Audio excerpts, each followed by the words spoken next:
काबा शरीफ और मक्का मुकर्रमा की फजीलत। बिस्मिल्लाहिर्रहमानिर्रहीम। अस्सलामु अलैकुम व रहमतुल्लाहि व बरकatuह। आज हम बात करेंगे उस मुकद्दस जगह की जिसकी तरफ दुनिया भर के मुसलमान दिन में 5 बार अपना रुख करते हैं। जी हाँ, हम बात कर रहे हैं मक्का मुकर्रमा और काबा शरीफ की। मक्का मुकर्रमा इस्लाम का सबसे मुकद्दस शहर है।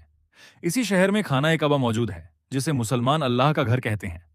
कुरान करीम में अल्लाह ताला ने काबा शरीफ को इंसानों के लिए पहला मुबारक घर बताया है।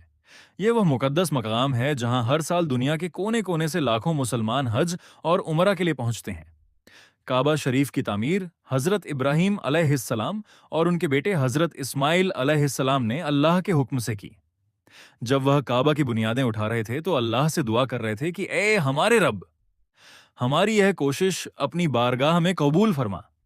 काबा शरीफ की सबसे बड़ी फजीलतों में से एक यह है कि यह मुसलमानों का कबला है।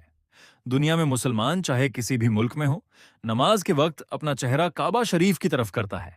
और सोचिए, कोई हिंदुस्तान से आता है, कोई पाकिस्तान से, कोई अफ्रीका से, कोई यूरोप से और कोई अमेरिका से, लेकिन जब सब काबा शरीफ के सामने खड़े होते हैं तो सबकी जबान पर एक ही पुकार होती है, लब्बैक अल्लाहुम्मा लब्बैक। मक्का की एक और बड़ी फजीलत यह है कि यहाँ मस्जिदुल हराम मौजूद है। हदीस में मस्जिदुल हराम में नमाज की बहुत बड़ी फजीलत बयान हुई है। मक्का वह मुकद्दस शहर है जहां हमारे प्यारे नबी हजरत मोहम्मद सल्लल्लाहु अलैहि वसल्लम की पैदाइश हुई और जहां इस्लाम की दावत का एक महान दौर गुजरा। ये वही शहर है जहां हमारे नबी सल्लल्लाहु अलैहि वसल्लम और सहाबा किराम ने बहुत सी तकलीफें सहन की, लेकिन अल्लाह के दीन का पैगाम लोगों तक पहुंचाने से पीछे नहीं हटे। आज जब कोई मुसलमान काबा शरीफ को देखता है तो उसके दिल में एक अजीब सा सुकून पैदा होता है।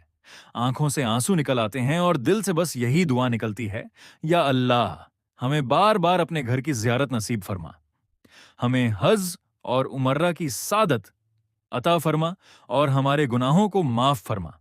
आमीन। अगर आपके दिल में भी काबा शरीफ की ज़ियारत की तमन्ना है तो इस वीडियो को अपने दोस्तों और रिश्तेदारों तक जरूर पहुंचाएं। अल्लाह हम सबको मक्का मुकर्रमा और मदीना मुनव्वरा की हाजिरी नसीब फरमाए। आमीन या रब्बुल आलमीन। वस्सलामु अलैकुम व रहमतुल्लाहि व बरकातुह।